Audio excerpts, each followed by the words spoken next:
করার জন্য, বাংলাদেশের মানুষের জন্য সেবা করার জন্য, এবং বাংলাদেশের মানুষ যাতে কখনোই এই উপলব্ধিটা না করে যে বিএনপির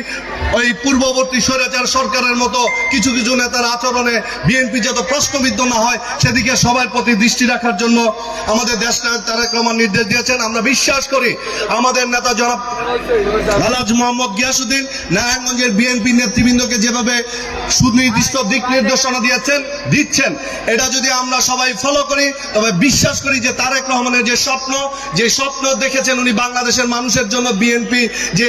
কর্মীরা যেভাবে কাজ করবে সেটা গিয়াসউদ্দিন সাহেবের নির্দেশনা মানলে সেটাই প্রতিষ্ঠিত হবে। বন্ধুরা আমার, আমরা আপনাদের সুস্বাস্থ্য দীর্ঘায়ু কামনা করছি এবং আমাদের নেতৃবৃন্দ বলেছেন যে সমস্ত ষড়যন্ত্রকারীরা সবসময় ষড়যন্ত্র করেছে,